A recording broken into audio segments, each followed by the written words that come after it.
भाई कितना भी पैसा आ जाए, कितना भी फेम आ जाए, अपनी औकात को मत भूलो, क्योंकि ये बहुत इंपॉर्टेंट है कि तुम अपने आप को नम के चलो, झुका के चलो। सर झुकाओगे ना तो इसका मतलब तुम्हारी इज्जत नहीं खराब, सर झुकाने से तुम्हें इज्जत मिलती है, ये लोग नहीं समझते। मुझे मेरी मम्मी से आया कि भी हम बल्कि इतना भी कुछ भी हो जाए, आज माशाल्लाह अल्लाह ने उनको बहुत पैसे दिए मेरी मम्मी को, लेकिन आप जब उनसे मिलोगे ना, कोई एटीट्यूड नहीं है उनमें कि भाई मैं इधर से आई हूँ और मेरे पास इतना पैसा है, मैं इतना सोना दूँ। और ये मेरी माँ से सिखाई चीज़ें और मैं कंटिन्यू करूँगा। तो मैं एक जगह पे सीमित हो जाऊँ अगर मैं कॉल सेंटर्स में काम करूँ, लेकिन ऐसा नहीं होता सर। अगर आप कुछ चीज़ों में अगर लगता है ना आप कर सकते, डेफिनेटली ट्राई करो। एस ऑफ फेलियर ये ऊपर वाले के हाथ में, अपना बेस्ट तो दे दो उसमें।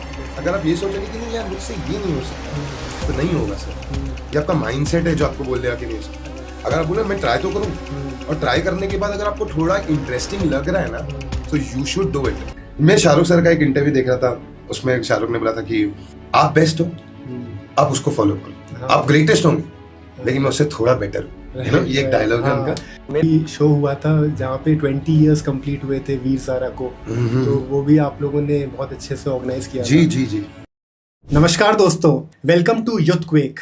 आज का जो हमारा पॉडकास्ट है वो एक ऐसे शख्स के साथ है जो होस्ट भी है, गेस्ट भी है और दोस्त भी है। A host meeting a host. Thank you Aiman ji, आपने हमारा ऑफर एक्सेप्ट किया। It's an honor having you in the podcast. And I want to thank you because you reached out to me, and you know, as I said on a call, that I'm very choosy when it comes to podcasts, because I do got some offers in Dubai. People told me that we should do your podcast and we should tell your story to the world. Right. But I was very choosy, and when I saw your page, I saw your Instagram channel and your YouTube channel as well. Right. And I saw that spark. To be honest, Thank you. That is the reason I came to Mumbai, just for you, Vishal. Thank you. So thank you so much for reaching out to me. It's a pleasure sitting next to you and giving you this podcast. My pleasure. Yeah. So I would like to introduce ऐमान जी।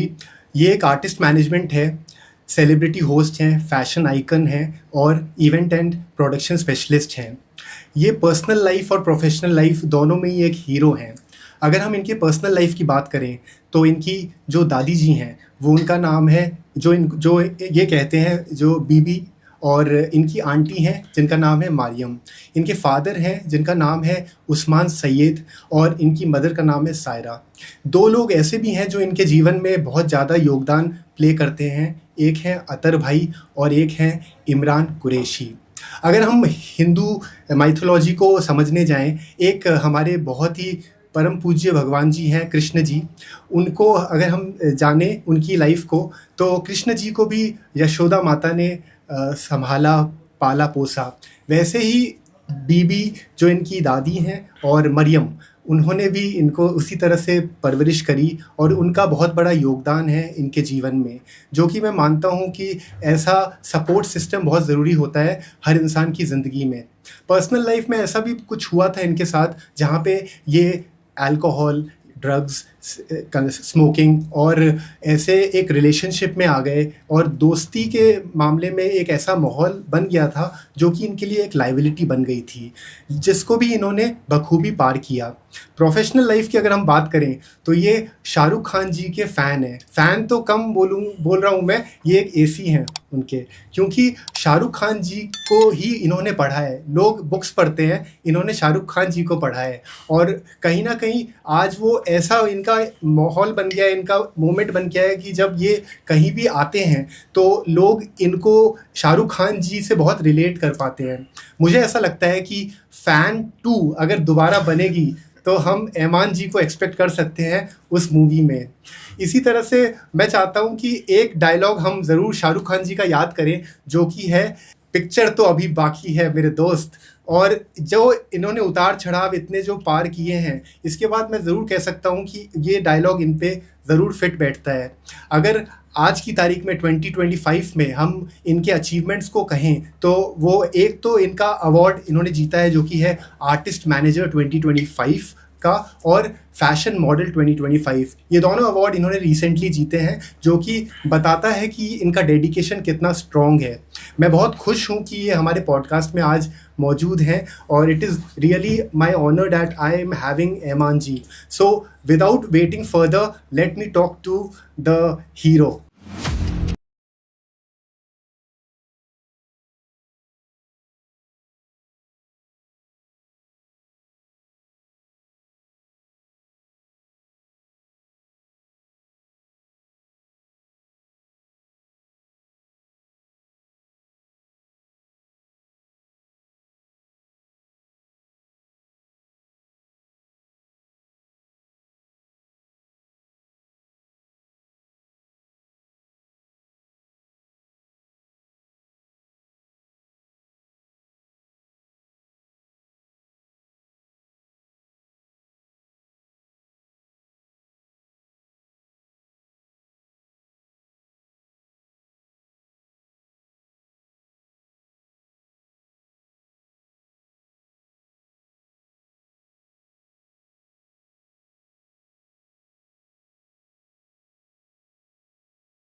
ऐमान जी नमस्ते, thank you, आपने हमारा show accept किया और I am really glad that this moment has arrived. So likewise. So please tell me, आपकी ये जो life की journey रही है, it's like it is a roller coaster ride. Alright. Like many people survive and but it is like for you it has been a thriving moment. Yep. People only tend to survive in this world. लेकिन आपके साथ ऐसा हुआ है कि आपने हर मुश्किल को बखूबी चुनौती के तौर पे लेके आगे बढ़े हैं. बहुत सारी चीज़ें ऐसी होती है जो फिजिकली हमें हार्म करती है, लेकिन वो दर्द को सहने के बाद भी मेंटली और फिजिकली फिर भी आप अपने जीवन में दृढ़ हैं और बहुत आगे बढ़ रहे हैं. तो मुझे आप ये बताइए कि आपके जीवन का सबसे बड़ा इंस्पिरेशन कौन है और आपकी जीवन की शुरुआत यहाँ से दुबई तक कैसे हुई? सबसे पहले तो मैं बताऊंगा कि जो मरियम आपने नाम बताया वो मेरी आंटी नहीं है, वो मेरी माँ है and she is my mummy. And खुदा के बाद अगर कोई है तो वो है, वो अल्हम्दुलिल्लाह मेरे अभी भी हैं, मेरे साथ हैं, मतलब एंड उनकी ब्लेसिंग्स हैं जो मैं आगे बढ़ाऊँ. तो वो मेरी आंटी नहीं है, वो उन्होंने मुझे डेफिनेटली पाला है, बट वो मेरी माँ से बढ़कर है. And this is why I wanted to inform you. Definitely. So when you see my journey, I will start from the beginning, right?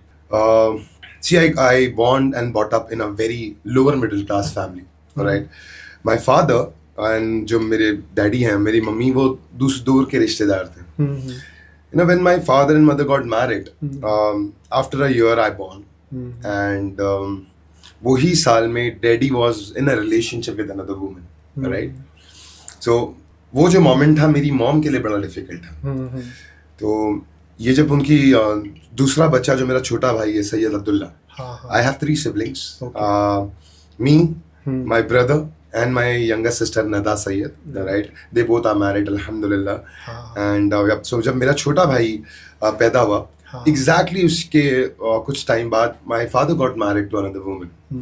And since then he was not there with us, to be honest. As a kid you need a father, right? You need someone to look up to you, who can take care of your things and who can take care of your studies. वो एक डर होता है ना parents का. बचपन से वो डर जो था ना वो कहीं नहीं था शायद से, बिकॉज मेरे फादर थे ही नहीं हमारे साथ, और वो फाइनेंशियली भी हमें कोई सपोर्ट नहीं था, बिकॉज ही गॉट मैरिड. और वो हमें एकदम हम जैसे मेरी मॉम, मेरा छोटा भाई, जब तो मेरी बहन थी भी नहीं, और मुझे एकदम बॉयकॉट कर दिया गया था. ऐसे टाइम पे मेरी मरहूम दादी बीवी बाई शेख खैरुद्दीन, राइट, मैं उन्हें माँ जी बोलता हूँ प्यार से. तो वो मेरी माँ जी थे जो एक्चुअली मेरी डैड की मॉम थे.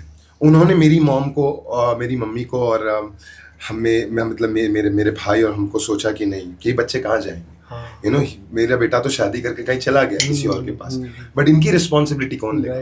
तो जो मेरी माँ जी थे उनकी बेटी है मरियम मेहरलाल, जो आंटी है, जो मेरी आंटी नहीं बोलना उनको, मैं she is not my aunt, मतलब लीगली देखा जाएगा तो आंट है, बट वो मेरे लिए खुदा के बराबर, तो माँ जी के बोलने पे मम्मी ने हमारी रिस्पॉन्सिबिलिटी ली. तो वो मैं 2 साल का बच्चा जब मेरे डैडी छोड़ के गए थे, और आज मैं 34 का हूँ.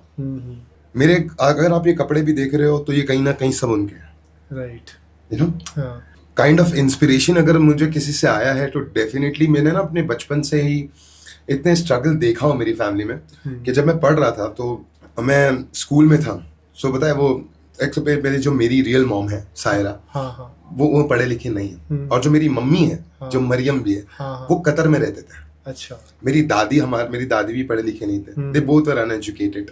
सो हमें कोई गाइडेंस देने वाला नहीं था मेरे भाई को, कि क्या करना चाहिए, कैसे करना चाहिए. जैसे आज की जनरेशन में अगर आपका बेटा हो जाए फॉर एग्जांपल, तो आपका फोकस बहुत ज्यादा रहेगा कि क्या कर रहा है, मैं इसको कौन सी स्कूल में डालूंगा, या ये स्कूल में जाके कौन से चीजों पे ज्यादा ध्यान देगा, उसकी ट्यूशंस कैसी जा रही है, उसके ट्यूशन से आने के बाद उसका होमवर्क कैसे हो रहा है. हमारे लिए ऐसे नहीं था, और वो एक बहुत बड़ा स्ट्रगल था क्योंकि फादर नहीं थे, रह के भी नहीं थे, ऐसे था. तो ये जो मेरी माँ जी थे, उनसे मैं बचपन से ही, जब से मैं पैदा हो, मैं इतना अटैच था कि आज मुझे एक आदत है जो मैं बैठ के सोता हूँ. अच्छा. So I don't sleep like that, like how you guys sleep. मुझे बैठ के सोने की आदत है. अच्छा. ऑलराइट. मतलब एवरी टाइम. हाँ, मतलब मैं अगर आपके अभी फॉर एग्जांपल अगर मैं बेड पे हूँ और मैं लेट गया हूँ, ऑलराइट, तो मैं लेटूंगा, मेरे को आंख लग जाएगी, लेकिन आप थोड़ी देर के बाद मुझे जब देखोगे तो मैं ऐसे दीवार पे सर रख के मतलब बैठ के सो रहा हूँ। तो ये आदत मुझे मेरी माँ जी से मिली, क्योंकि मैं उनके ऊपर वैसे सर रख के सोता था, और वो आज तक चल रही है। 35 ईयर्स हो गए, मैं इतना बड़ा हो गया माशाल्लाह की, लेकिन आज भी वो एक आदत जो है वो आज तक नहीं गई है। तो माँ जी ने हमारी रिस्पॉन्सिबिलिटी दी, और उनकी बेटी जो मरियम है, उन लोगों ने हमारी रिस्पॉन्सिबिलिटी ली। जस्ट बिकॉज वो एजुकेटेड नहीं थे, तो वो जो एक स्टडीज को लेके जो स्पेसिफिक चीज़ें होती थी ना, वो कभी नहीं थी। फर्स्ट से लेके 4th तक हम लोग मेरी डैडी के पास जाते थे, कि हम मिले हमारे बाप से जाके, but he was more into his second wife and his kids.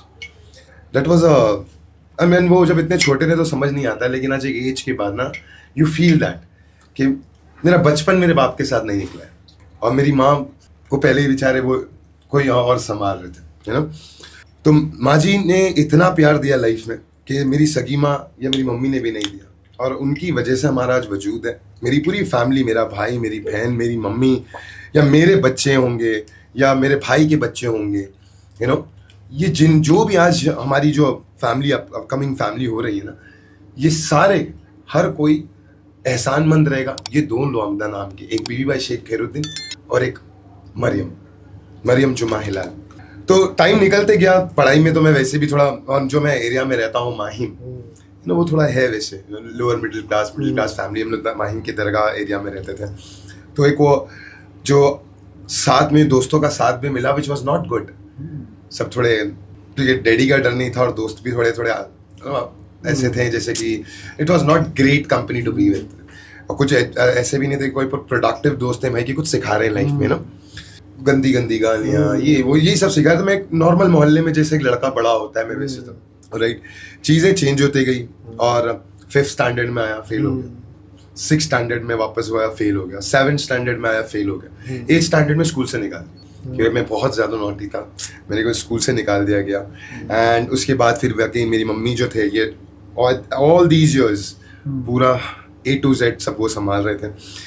Then she asked me, तुझे पढ़ना है नहीं पढ़ना है?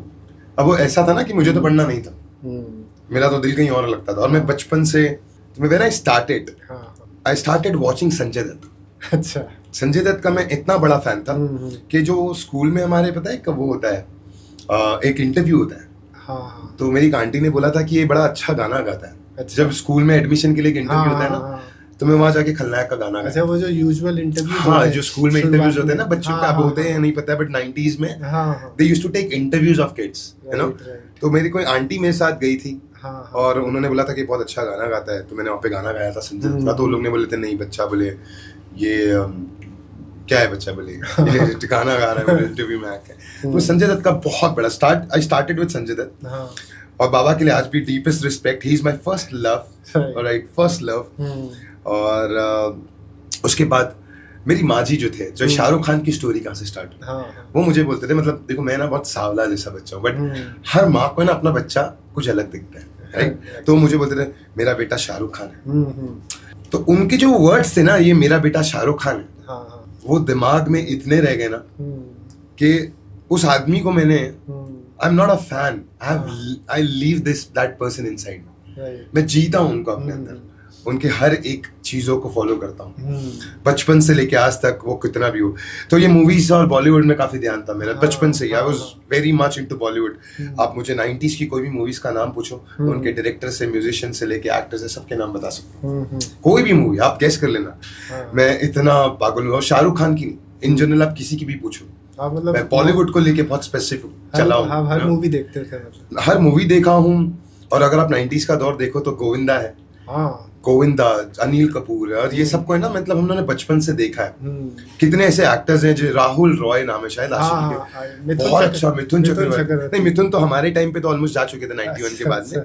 तो ये सब थे, आमिर, शाहरुख, सलमान, अक्षय, सुनील शेट्टी, अजय देवगन, ये सब थे। तो ये लोगों को ना मैंने इतना स्टडी किया ना अपने बचपन से, इनकी मूवीज को, इनको देख के, और वो एक पागलपन था कि काम तो करना है, तो बॉलीवुड में करना है। अब हर बच्चा मेरे जैसा जो एक बॉलीवुड फ्रीक है ना, वो एक्टर बनना चाहता है, लेकिन रियलिटी है कि हमारी फैमिली का जो बैकग्राउंड है ना, क्या हमारे वो पैशन को वो सपोर्ट करता है? क्योंकि आज की तारीख में अगर एक्टर आप बाय फ्लुक नहीं बन सकते, you need to study, you need to understand that acting is not a कि हाँ भाई, जैसे जैकी श्रॉफ आ गया था एक जगह से और वो कोई चांस दे दिया शिवाज गायनेर हो गया, नहीं। आज की तारीख में yes you have so many talented actors जो सीख कर आ रहे हैं, national school of open drama से कहीं स्टेज शोज कर आते हैं, सो नवाजुद्दीन सिद्दीकी उनमें से जो आगे बढ़ रहे हैं। तो मैं एक पॉइंट पे आके समझ गया था कि एक्टर तेरी शक्ल नहीं है मान एक्टर बनने वाली। So acting is also beyond personality, it is like हमारे पास इतने एग्जाम्पल्स हैं और जो इंसान की खूबसूरती है वो उनकी आत्मा से है। Like it is like so bad कि हम किसी की खूबसूरती को लुक से जज करते हैं, and it is so important कि उनके कर्मों से और उनकी जो नीयत है उससे ही जज करना चाहिए। लेकिन अनफॉर्चुनेटली वो चीज़ इंडिया में या फिर अक्रॉस दी वर्ल्ड हो नहीं पाती। एंड आई एम श्योर अगर किसी की नीयत अच्छी है तो he can do anything, even acting for that matter. उसके लिए सर मैं यही बता रहा हूँ कि एक टाइम था ना जहाँ पे टॉल डार्क हैंडसम एक्टर्स माने जाते थे। अभी आप मैंने एग्जांपल दिया Nawazuddin Siddiqui is an actor, why? Because उसने वो पढ़ा है, उसने वो एक्टिंग की जो चीजें का जो हमें पढ़ना पड़ता है ना, वो नुआंसेस, वो एक्सप्रेशंस, वो पढ़कर आया हुआ बंदा है। मैं यही बता रहा हूँ कि अगर मेरे जैसा बंदा जो थोड़ा ठीक ठाक भी दिखता होगा ना, अगर एक्टिंग नहीं आती तो मुझे किसी के रेफरेंस से एक मूवी मिल जाएगी, एक वीडियो सॉन्ग मिल जाएगा या बिग बॉस चला जाऊंगा, लेकिन उसके बाद मैं क्या करूंगा? क्योंकि एमान जी मैंने आपके होस्टिंग के वीडियोस देखे हैं and you are very talented, I must say. और जिस कॉन्फिडेंस से आप सब सेलिब्रिटी से बात करते हैं, it is really commendable and I can see that spark कि आप एक्टिंग भी बहुत अच्छी कर सकते हैं। And if you, I believe that one very good actor is pending Aiman ji, जो अभी तक हो नहीं पाया है, बट आई एम श्योर ये जैसे ये पॉडकास्ट हुआ है, one day that will also happen। बचपन से वो एक्टिंग का कीड़ा, मैं बताया ना कि हर बच्चे को लगता है कि मैं एक्टर बनूंगा, और तो हाँ वो एक्टिंग का कीड़ा जरूर है। और ये पॉडकास्ट के एंड में मैं एक सरप्राइज देना चाहता हूँ आपको भी, और जितने लोग मुझे जानते हैं दुबई में और जितने मुझे लोग हैं, मैं किसी को फैंस वैंस नहीं बोलता, they all my friends, right? There is nothing called fans. वो मुकाम पर नहीं पहुंचा हूँ जहाँ पे किसी को फैंस बोल सकूँ, तो दे all my family and friends. तो कुछ ऐसा सरप्राइजिंग है जो मैं आपके पॉडकास्ट में रिवील करने वाला हूँ, लेकिन हाँ थोड़ा है। तो ये सब ये जो फिर स्टोरी चलती गई, अब आता है मेरा एक मोमेंट जहाँ पे मुझे स्कूल से निकाल दिया गया था। मम्मी ने बोले पढ़ना है, नहीं पढ़ना है बता दे। पढ़ना तो नहीं था, बट पता ना वो डर होता है ना कि मेरी कतर वाली मम्मी से फोन आ रहा है, पढ़ना नहीं है, मैंने पढ़ना। तो वैसे मैंने अपनी कॉरेस्पॉन्डेंस ऐसे ही इंट्रो से 10th कंप्लीट किया, फिर कॉरेस्पॉन्डेंस एग्जाम्स देके मैंने गोवा यूनिवर्सिटी से अपना ग्रेजुएशन कंप्लीट कर लिया था। थोड़ी इसमें चीटिंग वीटिंग भी करा हूँ, I don't want to be honest about it, that मैं ग्रेजुएट हूँ but there is no point for that graduation. तो ये लाइफ चलती गई, और ये लाइफ में जैसे ही मैं 18 पार करा, तब है ना मेरी दादी जो मेरी माँ जी थे, यू नो, वो शी डाइड। बहुत अनफॉर्चुनेट था मेरे लिए, और वो ऐसे नहीं हुआ कि ऑल ऑफ द सडन हुआ था। मैं बहुत अच्छे से जानता हूँ कि मैं ना कहीं बहुत हद तक अब मैं ये मानता हूँ कि वो मेरी वजह से हुआ है जो हुआ है, जबकि मेरे घर वाले बोलते नहीं बेटा तो ऐसे मत सोच। एंड हाँ मतलब मैं ना रातों को क्लब जाने लग गया था जब जवान हुआ था ना, तो बहुत से दोस्तों के साथ मैं बोला ना कि बुरी संगत का असर होता है, तो उन्होंने मुझे क्लब्स लेके जाना स्टार्ट किया, night clubs, Bollywood night clubs.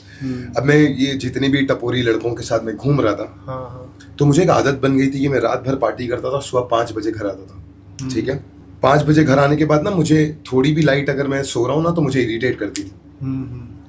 और ये मोमेंट मेरी लाइफ का ऐसा गंदा मोमेंट है ना कि मैं इसको कभी याद भी नहीं करता हूँ, लेकिन मैं बताना चाहता हूँ इस बारे में, क्योंकि बहुत ज्यादा ये अंदर मैंने बसा के रखा हूँ कि वो हमारे ना मेरा घर बहुत छोटा सा है, राइट? तो मेरे घर में ना मैं ऐसे मेरी माँ दादी लेटे हुए और वो एक वॉशरूम की लाइट चालू रखते थे, राइट? और बहुत उनकी एज हो गई थी, 81 थे शायद से। वो वॉशरूम की एक लाइट चालू रखते थे कि उनको ना वॉशरूम जाने के लिए वो दिखे में कुछ, यू नो, अच्छा, वो रास्ता दिखे में जैसे वॉशरूम जाते हो। मैंने नींद में आया, मैंने देखा वो सो रहे और मैंने आके वो लाइट बंद कर दिया। अब वो शायद वॉशरूम के लिए उठ गए उस बात में, और मैं खुद सो गया था। वो वॉशरूम के लिए उठे, वो गए और उनको लाइट नहीं मिली और वो वॉशरूम में गिर गए, तो उनके ना सर पे मार लग गया था और उनको स्टिचेस आ गए थे। लेके भी मैं ही गया था, तो स्टिचेस मैंने जब उनको देखा तो मुझसे रहा नहीं गया। वो मेरे को ऐसा फील होता है क्योंकि वो इंस्टेंट नहीं हुआ, बट वो स्टिचेस लगने के कुछ 2, 2.5, 3 महीने के बाद या 4 महीने के बाद ना उनकी वो तबीयत खराब होना स्टार्ट हो गई, और फिर वो ऐसा हो गया था कि शी कुडंट टॉक, और जब वो लास्ट 5 days थे तो इतना स्ट्रगल था मेरे लिए मेरी लाइफ में कि मैं उनको ऐसे देखता, बिकॉज वो मेरे लिए मेरी दुनिया थे, मैं उन्हें देखता था कि यार ये मेरी माँ जी के साथ क्या हो गया है। और हमारे मुस्लिम में उसको सकरात बोलते हैं कि इंसान सकरात में, but the person is died, you just waiting कि हाँ वो ऑफिशियल हो जाए। तो मैं वो मोमेंट पे उधर था और when I saw her dying, मैं अपनी ज़िंदगी में नहीं भूलूंगा। और मैं आज तक खुद को ब्लेम करता हूँ कि शायद वो मैं ना भी हूँ, लेकिन वो अगर वो लाइट बंद नहीं होती थी तो मैं शायद वो जो और जी पाते थे, या अगर वो लाइट मैं नहीं बंद करता तो कुछ होता था जो ऐसे जो शायद आज तक साथ में रहते थे।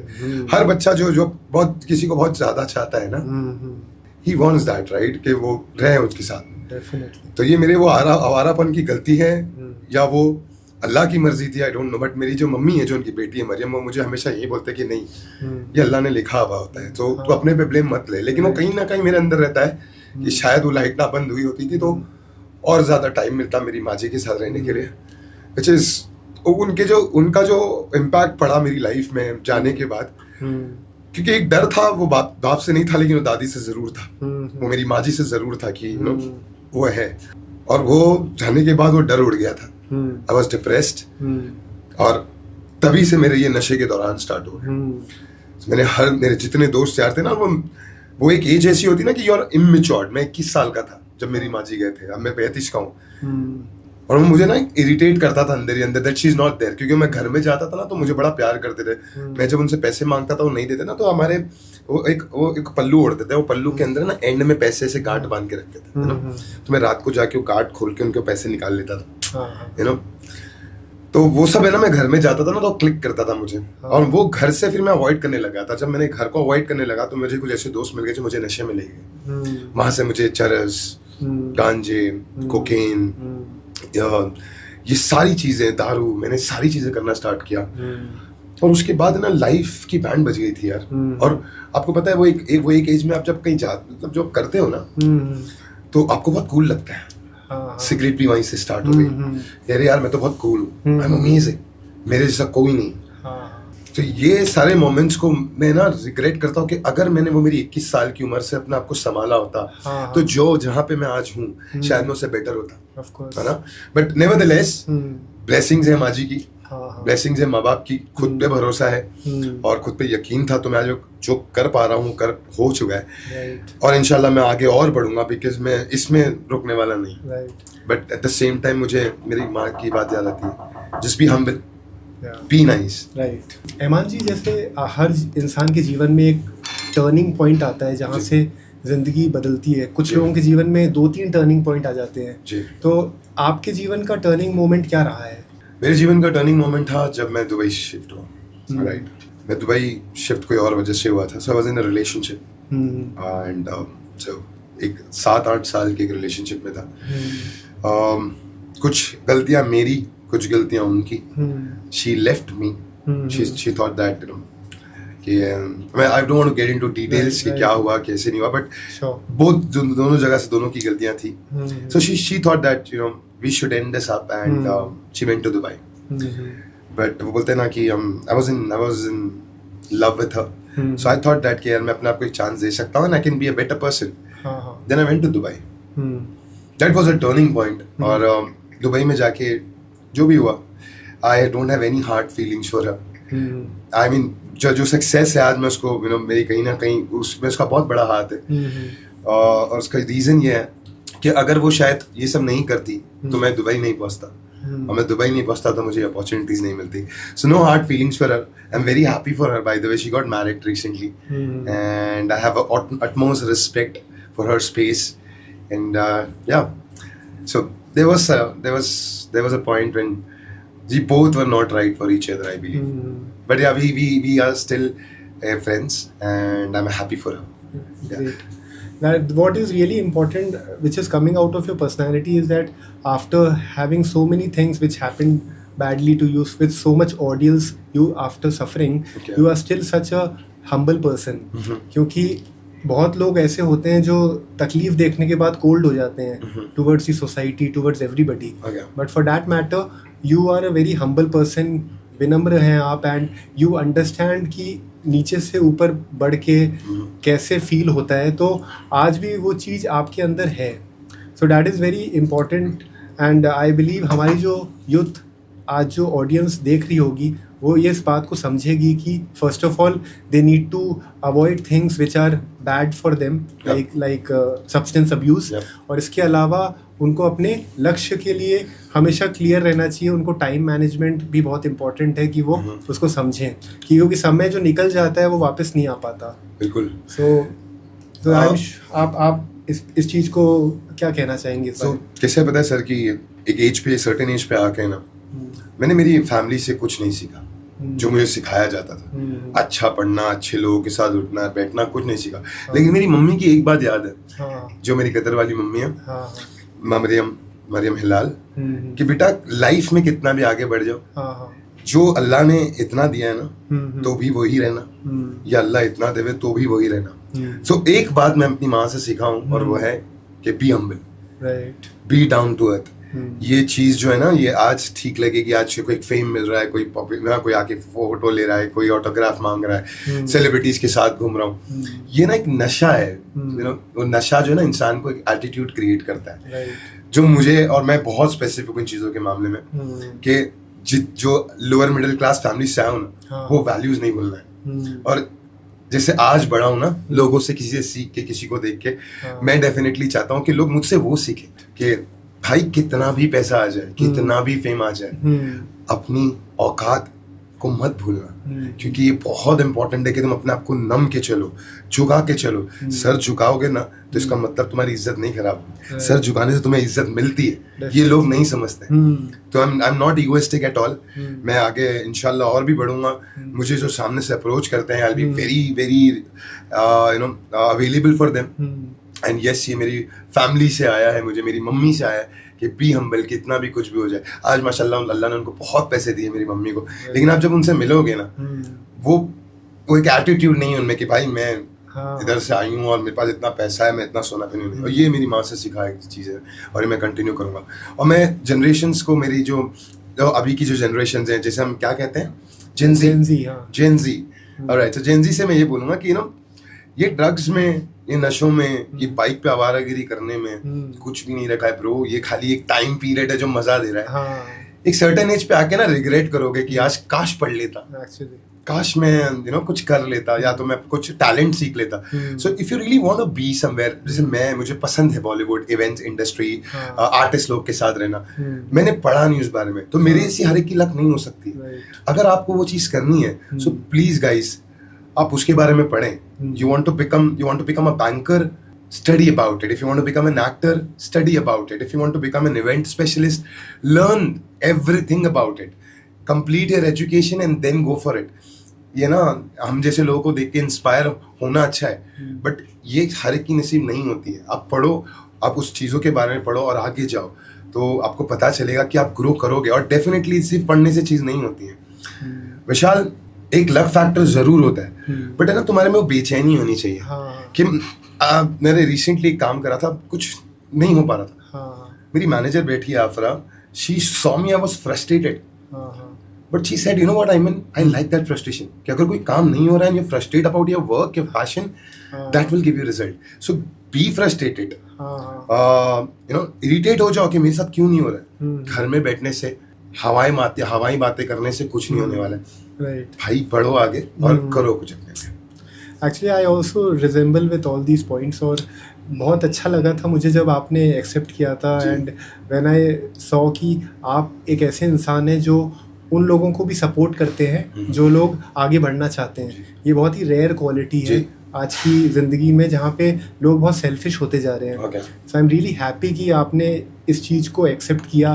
और मेरे जैसे लोग जो आगे बढ़ना चाहते हैं, और क्योंकि ये एक एग्जाम्पल है कि वी कैन होप कि we can help each other, क्योंकि लाइफ इस तरह से आगे बढ़ती जा रही है जहाँ पे everybody is thinking about themselves, but examples like this can create a different change. So that way I am very happy. Secondly, आप अगर इवेंट मैनेजमेंट की बात करें, तो आपने इवेंट मैनेजमेंट से अपने आप को कैसे इवॉल्व किया है? क्या आप कैसे बेहतर बने हैं फ्रॉम 2015 टू 2025। ओके, सो मैं मुंबई में था तो मैं एक वेबसाइट के लिए काम करता था, फिल्मी मंत्रा, हाँ filmymantra.com, और मैं वहाँ पर आर्टिकल्स लिखता था। और वहाँ से मैंने स्टार्ट किया था। तो जो थोड़े बहुत सेलिब्रिटीज़ के साथ कॉन्टैक्ट्स थे वहीं से थे मेरे पास में। मैं दुबई गया ना, तो दुबई में देखो मैं वो बंदा ही नहीं हूँ जो 9 to 6 जॉब कर ले। क्योंकि जब आप कोई पैशनेट या कोई आर्टिस्ट से आप 9 to 6 करवाओगे ना, he will be a failure in that specific field. वो था, तो मैंने ना अपने क्लब इवेंट से स्टार्ट किया। मैं एक नाम लेना चाहूंगा, समीर हांडू बोल के एक लड़का है, दुबई में है, जो क्लब इवेंट्स करता है। और उसने ना मुझे बोला कि चल तू, जब तुझ में ऐसा है ना तो तू क्लब इवेंट्स कर साथ में। तो क्लब इवेंट्स में ऐसा होता था कि you call the crowd, you call the table and you get certain percentage out of it. But एक साल भर वहां पे निकालने के बाद ना ये ऐसा लगा कि नहीं यार, this is not for me. ये क्लब्स में लोगों को भीख मांगना पड़ रहा है कि भाई मेरा इवेंट है, आप आ जाना, ठीक है।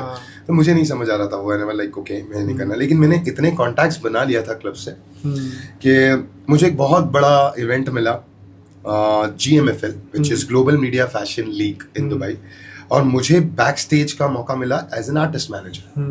तो वहाँ पे कुछ 6-7 बॉलीवुड सेलिब्रिटीज थे, and the way I handle them, they loved it. And you no बहुत से सेलिब्रिटीज ऐसे नहीं करते हैं, बट उनमें से एक अभिषेक हैं जो बिग बॉस के फाइनलिस्ट हैं। He actually made a video for me, and उन्होंने बहुत स्वीटली वो वीडियो बनाया मेरे साथ, और वो वीडियो मैंने इंस्टाग्राम पे डाला। वहां से वो GMFL से I started my event specialist journey and at the same time artist management. और वहां से फिर there was no stopping, because you know जब आप ऐसे काम करते हो और लोगों को जब इवेंट्स में जो काम करते हैं वो आपको नोटिस करते हैं, उन्हें अच्छा लगता है ना कि बंदा एक तो कम्युनिकेशन स्ट्रांग है, आर्टिस्ट से बात करने का तरीका है, और मैनेज करने का तरीका है, दैट्स इट। वहाँ से लोगों ने से फिर मुझे कॉन्टैक्ट्स करने लगे, और मैं दूसरे इवेंट्स करने लगा। और आज ऊपर वाले का मैं इतना एहसान मानता हूँ कि दुबई के सब टॉप इवेंट्स में मैं अवेलेबल हूँ। मैंने एक NX डेवलपर्स का एक इवेंट किया एज एन आर्टिस्ट मैनेजर, जहाँ पे 17 बॉलीवुड सेलिब्रिटीज थे।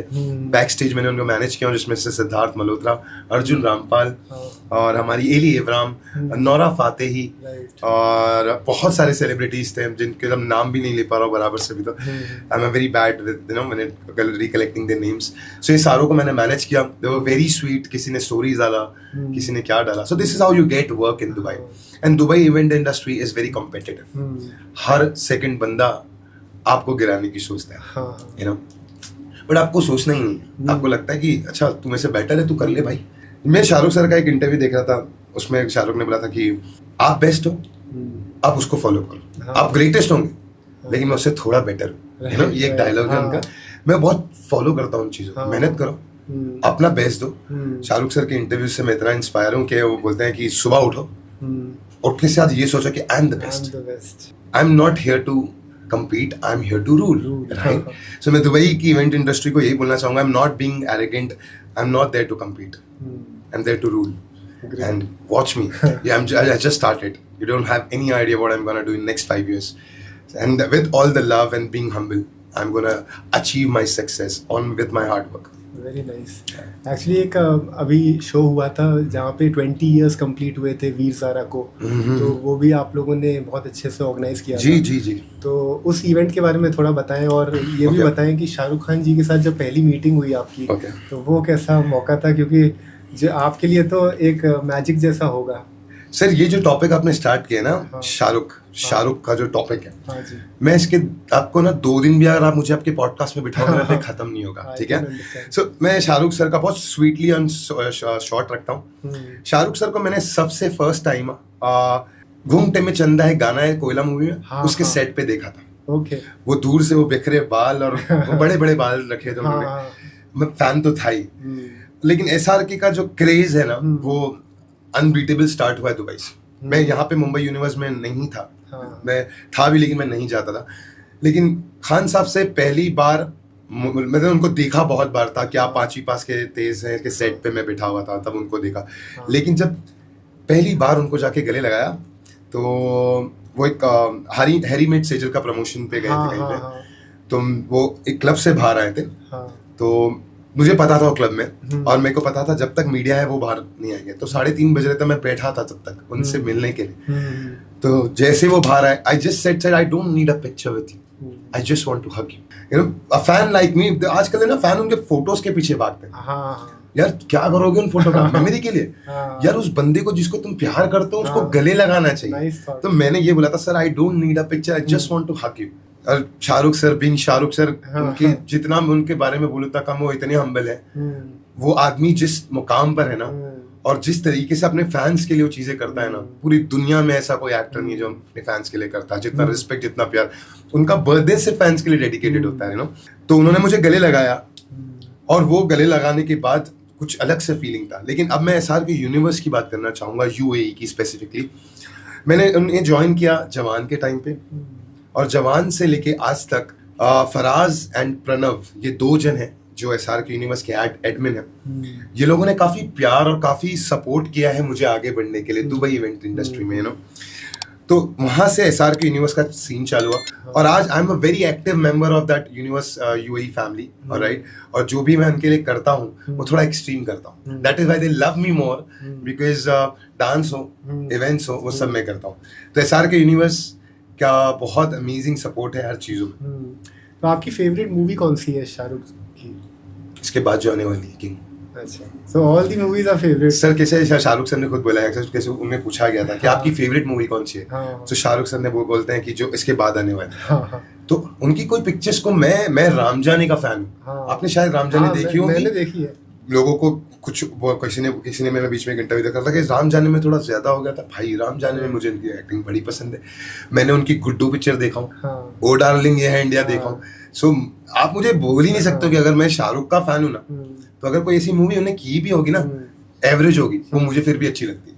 उनकी कोई भी मूवी में ऐसा कह नहीं सकते कि ये कमी रह गई, वो कमी रह गई, बिकॉज उन्होंने अपनी पूरी नीयत, प्रॉपर नीयत से काम किया है।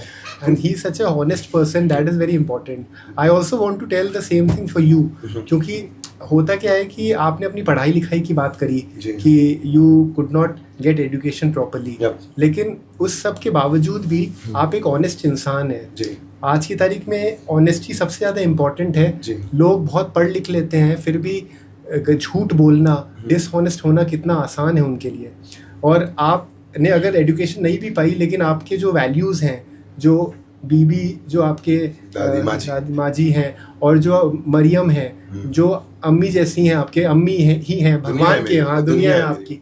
तो जब उनके जो वैल्यूज़ बताते हैं कि आप कितने ऑनेस्ट हैं, और that matters a lot. Because हम ये कहें कि एजुकेशन ही सब कुछ है, वो चीज़ आपको मिल के ऐसा साबित नहीं होता, क्योंकि इससे भी ज़्यादा इम्पोर्टेंट ये है कि हम घर में कल्चर कैसा बनाते हैं और वैल्यूज़ कैसे होते हैं। So that is very important. अब मैं आपके प्रोफेशन से रिलेटेड कुछ पूछना चाहूँगा कि ये जो इवेंट मैनेजमेंट का आप काम करते हैं, उसमें artist management is a very comprehensive role.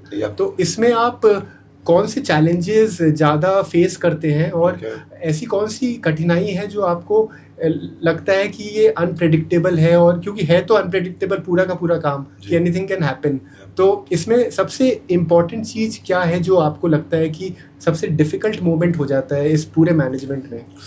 Sir production का काम काफ़ी डिफिकल्ट होता है, टू बी ऑनेस्ट। प्रोडक्शन में क्योंकि जो हमें ना सेलिब्रिटीज को बनाया देना पड़ता है सब कुछ, क्योंकि उन्हें आना है, उन्हें उनका एक स्पेसिफिक टाइम दिया है, वो परफॉर्म करेंगे या तो अपीयरेंस देंगे और वो चाहेंगे। राइट। सबसे डिफिकल्ट काम प्रोडक्शन का होता है, क्योंकि प्रोडक्शन में जो क्लाइंट की रिक्वायरमेंट्स होती है ना, वो बहुत स्पेसिफिक होती है कि मुझे ये स्टेज चाहिए, मुझे इतने एलईडीज चाहिए, मेरा एवी स्ट्रांग होना चाहिए, मुझे इतनी लाइटिंग चाहिए। तो प्रोडक्शन को मैं मानता हूँ कि थोड़ा डिफिकल्ट होता है प्रोडक्शन, और बहुत अनएक्सपेक्टेडली अगर कोई चीज हो जाती है ना, so which is not right. Production is a little difficult. And being an artist manager, sir हर एक आर्टिस्ट का अपना अपना एक तरीका है काम करने का।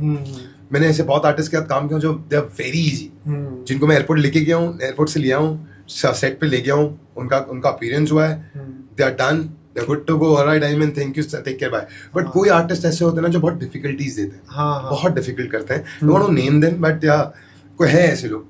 बट तो आर्टिस्ट मैनेजमेंट में the best part is that you should tackle their concern. एक आर्टिस्ट, अभी आप एक आर्टिस्ट हो फॉर एग्जाम्पल, आपको मैं बोल रहा हूँ कि सर एक दुबई में एक इवेंट पे आना है, तो सबसे पहले तो आपकी प्राइसिंग पे आ गई बात। प्राइसिंग के अलावा फिर एक आर्टिस्ट का मुझे वहाँ पर अकोमोडेशन, अब बॉलीवुड सेलिब्रिटीज के जो है, उनके रिक्वायरमेंट होते हैं 5 स्टार होटल्स, एमिरेट्स का बिजनेस क्लास, इतना स्पेसिफिक अमाउंट, मेरा मैनेजर आएगा, मैनेजर के साथ भी मुझे मेरे मैनेजर को स्टूडियो, सो ये सारी चीज़ों को टैकल करना आना चाहिए। एंड मोस्ट इम्पॉर्टेंटली अगर आप एक स्टार्स की भी जो एक सीक्रेट लाइफ है सर, उनकी एक पर्सनल लाइफ है, आप आर्टिस्ट मैनेजर हो तो आपको मेक श्योर करना है कि एक स्टार की जो पर्सनल लाइफ है वो बाहर कहीं ना reveal. You have to respect their privacy and you have to be very mum and about what they do and how you make a relationship with them, you know. Right. So artist management is the most difficult job I must say because हर एक का tantrum हमें झेलना है।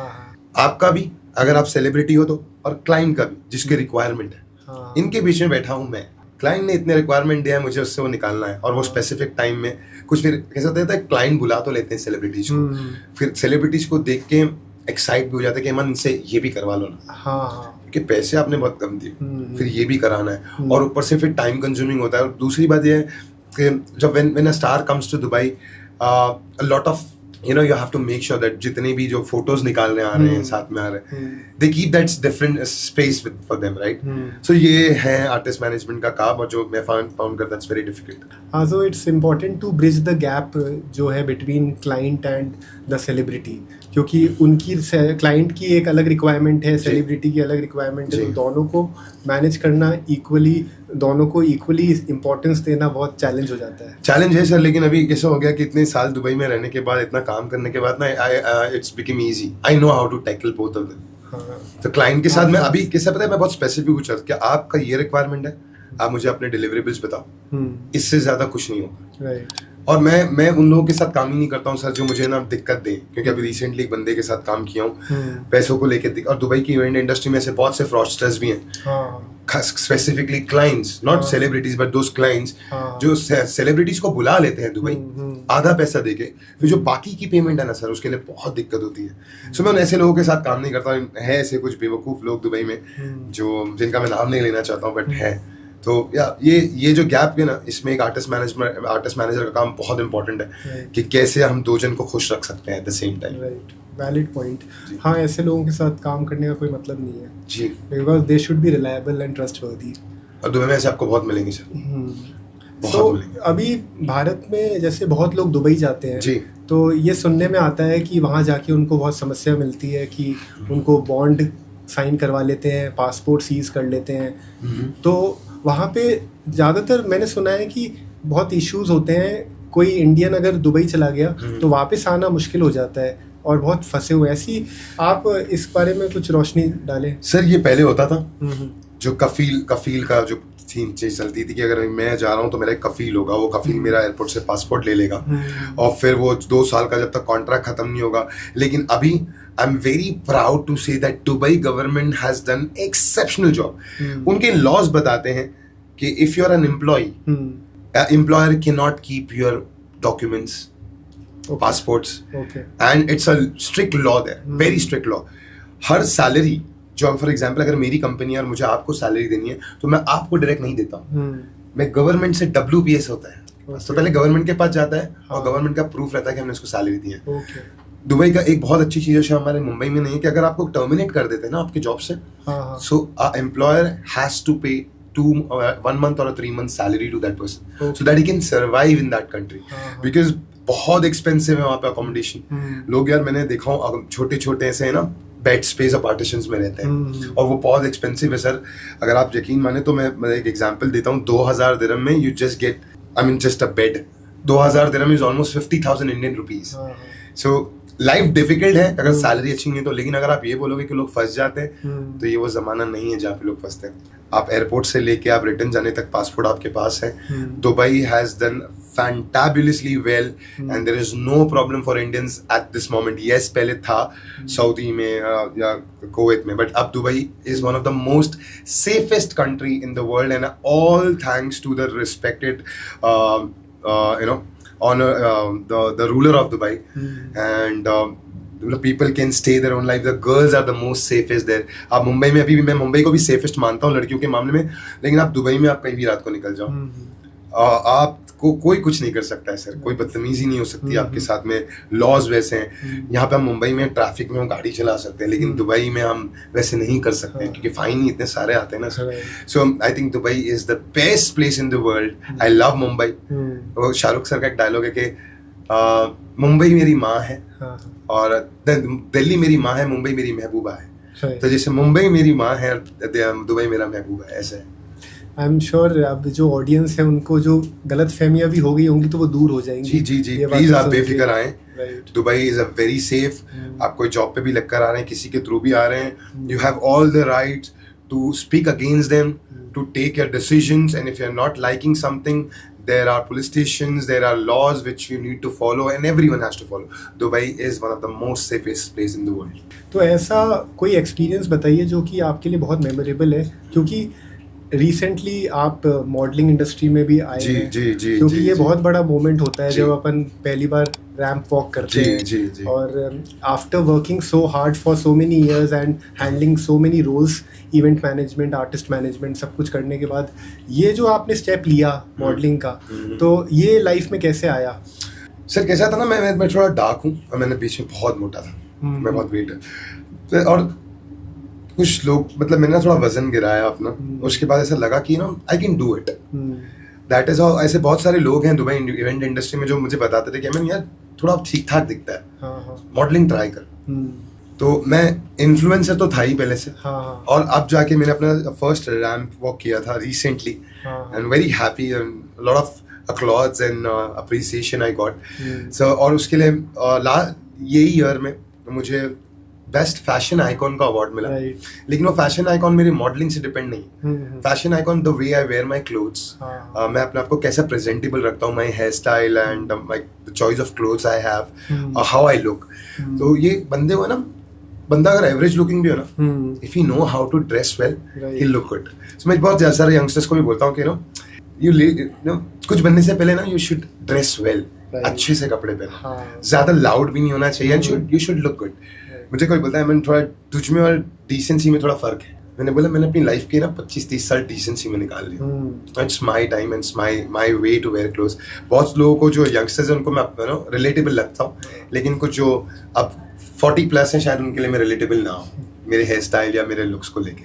But या जो youngsters हैं उनके लिए जो मैं लोगों को इन्फ्लुएंस करता हूँ हाउ यू शुड लुक। मैं बहुत सारे जब भी मैं कहीं जाता हूँ I take a lot of stories, I post a lot of stories to show them how to do it. So yeah a fashion icon award I got for my the way I dress myself. तो आपके ये सारी बातें सुन के हमें ज़रूर ये लगता है कि आपके गोल्स जो हैं वो आपके हमेशा से रहे हैं, बस ये है कि आपकी जर्नी डिफ़िकल्ट इसलिए हो गई क्योंकि आपके एक्सपीरियंसेस कुछ लोगों के साथ ऐसे हो गए जिसकी वजह से चीज़ें बिगड़ गई। अब आप मल्टीटास्किंग में बहुत अच्छे हैं, ये इवेंट आर्टिस्ट मैनेजमेंट और इवेंट मैनेजमेंट में जो आपने मुकाम पाया है उससे साबित होता है। अक्सर महिलाओं को माना जाता है कि वो मल्टीटास्किंग में एक्सपर्ट हैं, लेकिन you are an epitome of multitasking now, representing the male community.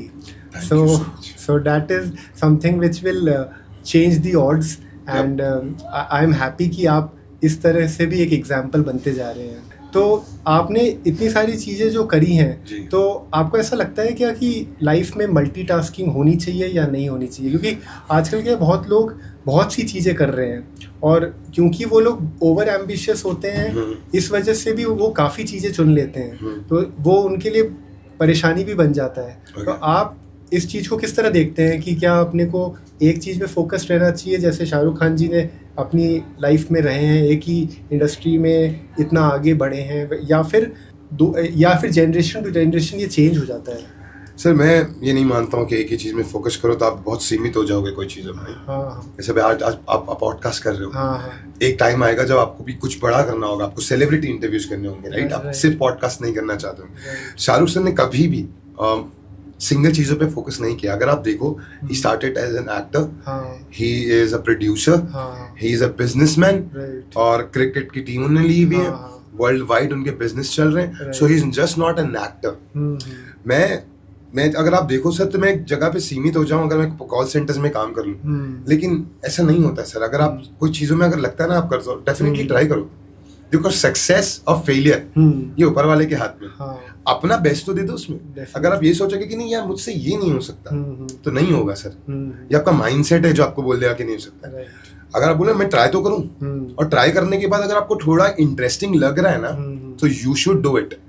तो सर मैं तो बिलीव करता हूँ मल्टीटास्किंग में। मैं आज तो मैं एक अनाउंसमेंट कर देता हूँ आपके लिए, alright. So this is all for the love you guys have given me over the years on Instagram, that I am gonna do a video song very soon. The shooting is gonna start in January. So जैसे आप पूछ रहे थे कि मन acting का कुछ कीड़ा है कि नहीं, so वो एक्टिंग का कीड़ा ही है जो मुझे मेरे वीडियो सॉन्ग में कर रहा हूँ। गाना बन के रेडी है।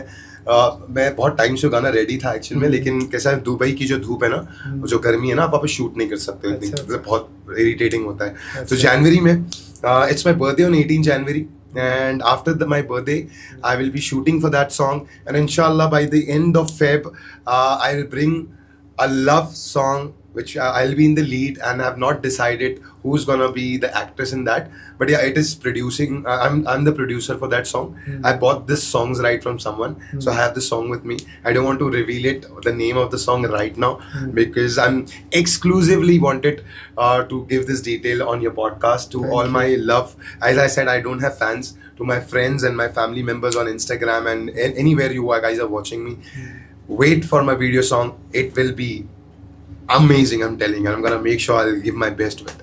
I'm sure हमारी ऑडियंस को भी ये मोमेंट का वेट होगा। इस बार का जो आपका बर्थडे होगा Iman ji, it will be very different, और हमारी ऑडियंस भी वेट करेगी इस वीडियो को आने के लिए। तो आप अब क्या लेगेसी छोड़ना चाहते हैं, like after you are not there, ऐसा क्या आप काम करना चाहते हैं जो कि is good for the society? Sir society के लिए मैं एक है ना, मैंने जैसे मैंने बताया हाउ इम्पोर्टेंट माई माँ जी वॉज, यू नो। तो मैं जब से वो उनका डेथ हुआ है, I always had in a mind कि अगर मैं कुछ लाइफ में बन पाया ना, so I open a foundation for her on her name. So recently मैंने उसका पेज भी इंस्टाग्राम पे किया, and I am not promoting a lot on Instagram because sir मैं एक चीज बिलीव करता हूँ, हमारे इस्लाम में है, I respect every religion, but हमारे इस्लाम में चीज है कि आप किसी को एक हाथ से दो ना तो आपके दूसरे हाथ को पता नहीं चलना चाहिए, राइट। तो ये फाउंडेशन बीबी भाई फाउंडेशन मैंने स्टार्ट किया हूँ, जहाँ पे मैं गरीब औरतों बेवा औरतें जो विडोज हैं और जो हैंडीकैप्ड लोग हैं, या कोई ऐसे लोग हैं जो अपने बच्चों की स्टडीज के लिए बुक्स के नहीं पैसे हुए हैं उनके पास में, या तो स्टडीज के लिए फाइनेंशियली डिफिकल्टीज है उनकी लाइफ में, तो they can contact me, please contact me. मैं बहुत ईजीली अवेलेबल हूँ इंस्टाग्राम पे। मेरी मैनेजर है आफरा, she is managing that, so please आप मुझे कांटेक्ट करें। और किसी का भी कोई वीडियोस, फोटोज़ या कुछ भी चीज़ कोई किसी के पेज पे नहीं डाला जाएगा। वो जो दिखाते हैं मैं वो शोकेस नहीं करना चाहता हूँ कि क्या कर रहा हूँ, बट अब मैं प्रमोट भी इसलिए कर रहा हूँ कि मैं चाहता हूँ लोगों को पता चले कि एक ऐसा फाउंडेशन है जो आपकी हेल्प कर सकता है। नहीं तो क्या हो रहा है पता है, आजकल मैं देखता हूँ इंस्टाग्राम पे किसी गरीब को 10 रुपए दे रहे हैं और तुम उसको इंस्टाग्राम पे वीडियो बना के डाल रहे हो, तो why you are doing it, right? This is not right. और ये जो है ये मेरी मरहूम माँ जी के नाम से है बीबी बाई फाउंडेशन, तो ये बहुत पर्सनल है सर। मुझे बहुत से लोगों ने they said that I mean we want to contribute, we want to donate something. I said no, I'm not gonna take a single penny from anyone for this foundation because it's very personal for me. ये मैं सगे भाई से भी ना लूंगा, मतलब शायद मेरा भाई मुझे बोल रहे हैं कि अमन भाई I want to do something. I said no, this is only for me and I'm gonna take care of everything out there. Alright, so Bibi Bai foundation के लिए मैं ये बताना चाहता हूँ कि ऐसा जब कुछ लाइफ में बन जाओ, जब तुम्हारे पास थोड़े भी पैसे हो ना, तो अगर उसका 20% अगर हम किसी को देते हैं या किसी के हमारे नियर बाय वाले लोग जो ज़रूरत में उनकी हेल्प करेंगे ना, तो पैसे कम नहीं होंगे, उनकी दुआएं लगेगी तो शायद आप ज़रूर आगे बढ़ जाओगे। तो this is the legacy I want to you know leave it behind that कि भाई ये बंदा था जो बहुत छोटी जगह से बड़ा बना और बहुत हम्बल चला है लाइफ पर, काफ़ी इंस्पायरिंग रहा है लोगों के लिए, और हर उन लोगों को मदद करो जिनमें टैलेंट है।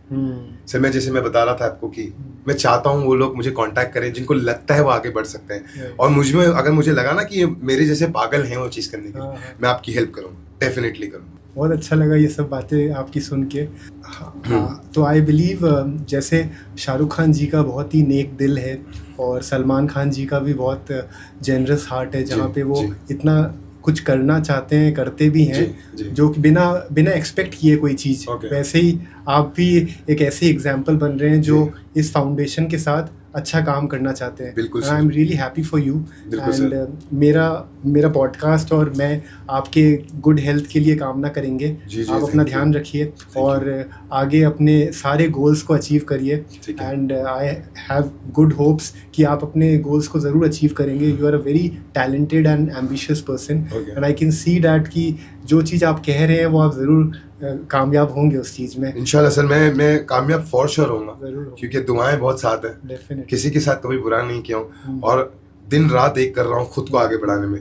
तो जो कोशिश करते हैं ना वो कभी फेल नहीं होते सर। मैं एक लास्ट चीज़ पे एक बहुत इंपॉर्टेंट पर्सन है मेरी लाइफ में कोई, जिसके लिए कुछ कहना चाहूँगा कि जब से शायद वो मेरे साथ है मेरी लाइफ बहुत चेंज हुई है। You know, so there is a girl called Afra Shaikh. She is managing me right now. She is my manager also. So मेरे Instagram से लेके मेरे जितने भी projects हैं, if I'm not available, she coordinates. वो आपसे भी बात करें थे, आपने कर रहा था। तो ये मेरे इस मैनेजर, मेरे आफरा के, मेरी लाइफ मैनेजर से मेरी लाइफ बहुत चेंज हुई है सर। मैं बहुत कुछ मैं कोई एक मैस्कॉट होता है, पता है, lucky mascot. I feel that ये लड़की जो है मेरी लाइफ में एक लकी मैस्कॉट बनकर आई है। And you know, she take cares of me very well, so I am very happy to have her. And you know, this smile, I can say that जितना स्ट्रगल या जितना depression जो drugs और relationship को you know की वजह से problem मेरी लाइफ में हुई है, that girl has bring happiness in my life. So I'm very thankful to Afra that, you know, she's managing me very well in my personal life and at my work as well. Right. So thank you, Afu. Thank you so much. We are happy that you have finally found a very good soulmate. And it's like we definitely wanted this to happen. Yep. As in, because हम चाहते हैं कि जैसे आप हैं as a personality, yep, जो अच्छी नीयत आप रखते हैं, तो you should be blessed with all the good things. जैसे कुछ लोग हैं सर जिनको मैं बहुत ज़्यादा मानता हूँ, जिनने मेरी लाइफ में बहुत इंपॉर्टेंट है, तो इन लोगों के नाम लेके बताना चाहूँगा who they are. So सबसे पहले तो नो डाउट मेरी माँ जी और मेरी मम्मी। तीसरा एक बहुत बड़ा इंस्पिरेशन है मेरी लाइफ में, नॉट इंस्पिरेशन बट काफ़ी इन्फ्लुएंस हुआ उनसे। मेरे भाई हैं एक कज़न इमरान कुरैशी, जिन्होंने मुझे वो बॉलीवुड का कीड़ा उनके साथ जाके फिल्म सिटी जाना। So thank you so much Imran भाई। यू नो, मैं बहुत फॉलो किया हूँ बचपन से आपको अपनी लाइफ में। बहुत सारी चीज़ें जो मैंने किया हूँ वो आपको देख के सीखा हूँ और करा हूँ। So you will always be a mentor and I appreciate that for the love you have for me. I want to thank Pranav Sachin is admin of SRK universe. यार मतलब वो बंदे ने ना मुझे कभी ये फील नहीं होने दिया दुबई में कि मैं दुबई में अपने बिना फैमिली के रहता हूँ। हर एक चीज़ में Pranav, you came as an angel in my life. मैं इतना भरोसा कर सकता हूँ that if Pranav is there in Dubai, मुझे कुछ नहीं हो सकता है सर। वो बड़े भाई जैसा मुझे हर चीज़ों के लिए, कुछ भी चीज़ें मैं बताना नहीं चाहूँगा उसने मेरे लिए क्या क्या किया है, but he has done a lot for me. और वो कहीं ना कहीं प्रणव की चीज़ें थी ना जो मैं मुझे इवेंट इंडस्ट्री में, अमन तुझे आगे बढ़ना है, अमन तुझे आगे बढ़ना है, तू ये नहीं करना, तू नहीं।